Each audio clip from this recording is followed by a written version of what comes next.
তেহরানে দফায় দফায় ইসরায়েলি বিমান হামলার জবাবে ইসরায়েলের তেল আবিব ও দেশটির দক্ষিণাঞ্চলে ব্যাপক হামলা শুরু করেছে ইরান।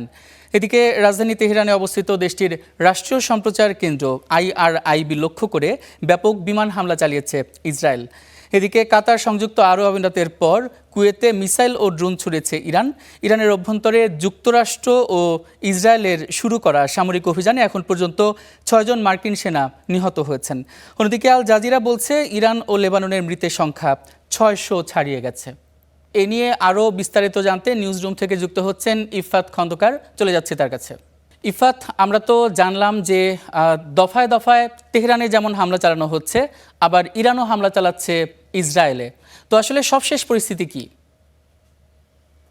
যেমনটা আপনি বলছিলেন ইমন, পাল্টাপাল্টি হামলা কিন্তু চলছেই।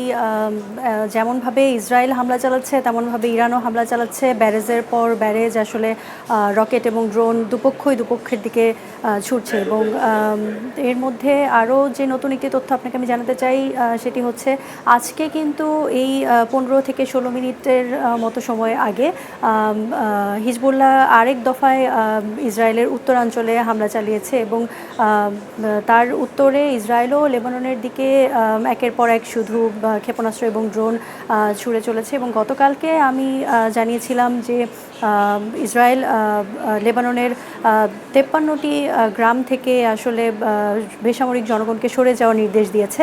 আজকে কিন্তু সেই সংখ্যা বেড়ে 60 হয়ে গিয়েছে, অর্থাৎ 60টি এলাকা থেকে সাধারণ জনগণকে সরে যাওয়ার নির্দেশ দিয়েছে ইসরায়েল। তাদের ভাষ্য, ওই 60টি এলাকাতে হিজবুল্লাহর বিভিন্ন সামরিক স্থাপনা রয়েছে এবং ওই সব সামরিক স্থাপনা লক্ষ্য করে তারা হামলা চালাবে।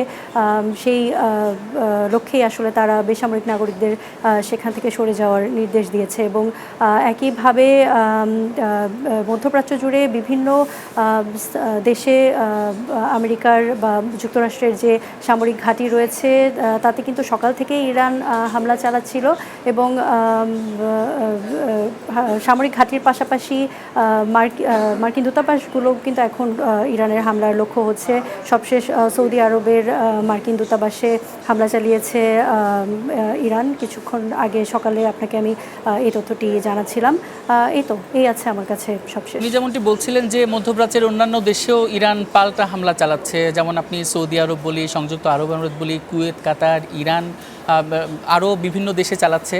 তো আসলে তাদের প্রতিক্রিয়া কি? তারা তো বিভিন্নভাবে বলছিলেন যে সতর্ক করছিলেন এবং হুঁশিয়ারি দিচ্ছিলেন। তো সেখানকার আসলে ক্ষয়ক্ষতির সর্বশেষ তথ্য আপনার কাছে কি আছে, আর তারা কি ধরনের হুঁশিয়ারি বা সতর্কতা দিচ্ছে? নতুন করে কিছু দিল কি? ক্ষয়ক্ষতি বলতে আসলে প্রত্যেকটা যেসব দেশে আসলে ইরান মার্কিন সামরিক ঘাঁটিতে হামলা চালিয়েছে সেসব ঘাঁটিতে তো ক্ষয়ক্ষতি হয়েছে এবং প্রত্যেকটা দেশই কিন্তু ইরানের হামলাকে আসলে ঠেকিয়ে দিচ্ছে। তো সেই অর্থে বড় কোনো ক্ষয়ক্ষতির খবর আসলে এখনো পর্যন্ত তেমনটা আমি জানতে পারিনি। কিন্তু আপনি আরেকটা যেটা বলছিলেন যে তাদের প্রতিক্রিয়াটা আসলে কি, ইরান যদিও বারবার বলছে যে আমাদের হামলার লক্ষ্যবস্তু আমাদের প্রতিবেশীরা নয়, আমাদের হামলার লক্ষ্যবস্তু যুক্তরাষ্ট্র এবং প্রতিবেশীদের সঙ্গে আমাদের কোনো সংঘাত নেই, এটা ইরান বারবারই বলছে। কিন্তু আপনার দেশে যখন এসে একটা মিসাইল পড়বে তখন স্বাভাবিকভাবেই আপনি সেটাকে ভালোভাবে নেবেন না। তেমনটাই মধ্যপ্রাচ্যের দেশগুলো আসলে ইরানের এই হামলাকে খুব একটা ভালোভাবে দেখছে না। তারা প্রত্যেকটা দেশেই আসলে নিরাপত্তা জোরদার করেছে এবং অনেকেই ইরানের হামলার এই নিন্দা জানিয়েছে, বিশেষ করে সংযুক্ত আরব আমিরাত। তারা এরই মধ্যে ইরানের সাথে কূটনৈতিক সম্পর্ক সীমিত করেছে এবং বলেছে যে প্রয়োজন হলে তারাও জবাব দেবে। আপনি যেমনটা বলছিলেন যে ইসরায়েলে কিন্তু ইরানের পাশাপাশি হিজবুল্লাহও কিন্তু আক্রমণ চালিয়েছে, হামলা চালিয়েছে। তো আবার সকালে জানতে পারলাম যে তাদের প্রধানমন্ত্রীর কার্যালয়েও কিন্তু একটি বোমা ফেলা হয়েছে, সেটা ইরান ফেলেছে। তো সব মিলে আসলে প্রধানমন্ত্রীর কার্যালয়ে ক্ষয়ক্ষতি কেমন হলো এবং তারা আসলে হামলা চালাতে কতটুকু সক্ষম হয়েছে? কারণ আমরা জানি যে এক নিরাপত্তা বেষ্টনীর মাধ্যমে কিন্তু ইসরায়েলের আকাশসীমা রয়েছে, তা ভেদ করে কতটা আসলে তাদের হামলা ফলশ্রুত হলো? হামলা ইরান চালাচ্ছে এবং যতদূর সম্ভব আকাশ প্রতিরক্ষা ব্যবস্থা সেই হামলা ঠেকানোরও চেষ্টা করছে। তারপরও কিছু কিছু স্থানে আসলে ক্ষেপণাস্ত্র এবং ড্রোন আঘাত হানছে। এবং প্রধানমন্ত্রীর কার্যালয়ের হামলার যে বিষয়টি আপনি বলছিলেন সেই বিষয়ে সেখানকার ক্ষয়ক্ষতির তথ্য কিন্তু এখনও পর্যন্ত আন্তর্জাতিক মাধ্যমে সেভাবে আসেনি। তাই এ ব্যাপারে আসলে আপনাকে আমি খুব ভালো ইনফরমেশন দিতে পারছি না এই মুহূর্তে। এই ব্যাপারে আসলে ডোনাল্ড ট্রাম্প কি বলছেন? ডোনাল্ড ট্রাম্প তো দেখলাম যে হামলা চালাচ্ছিল ইরানে, এখন তো মধ্যপ্রাচ্যের মধ্যেই আপনি যেমনটা বলছিলেন যে হিজবুল্লাহ এবং ইরান চালাচ্ছে। তো আসলে ছোট্ট করে একটু জানাবেন যে ডোনাল্ড ট্রাম্প আসলে এখন কি অবস্থানে রয়েছেন? ডোনাল্ড ট্রাম্প মধ্যপ্রাচ্যের অন্যান্য দেশে কিন্তু এখনও যুক্তরাষ্ট্রের তরফ থেকে কোনো হামলা হয়নি।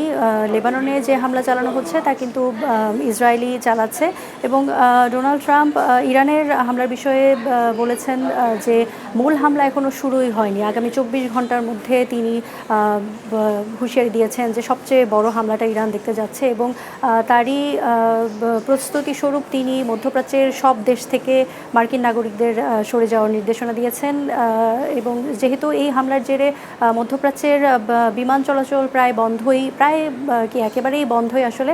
আজকে সকালবেলা এসে যেটা দেখতে পারলাম যে কাল রাত 10টা থেকে এখন পর্যন্ত মধ্যপ্রাচ্যের আকাশ আসলে পুরোপুরি ফাঁকা, সেখানে বেসামরিক কোনো বিমান চলাচল হয়নি। তো সব নাগরিকরা আসলে নিজ দেশে ফেরত যেতে পারবেন না। তো যারা আসলে ফিরতে পারবেন না তাদেরকে নিরাপদ আশ্রয় নিতে বলেছেন ট্রাম্প। আপনাকে অসংখ্য ধন্যবাদ ইফাত খন্দকার। মধ্যপ্রাচ্যের যুদ্ধের খবরাখবর জানাতে বার্তাকক্ষ থেকে যুক্ত ছিলেন সহকর্মী ইফাত খন্দকার।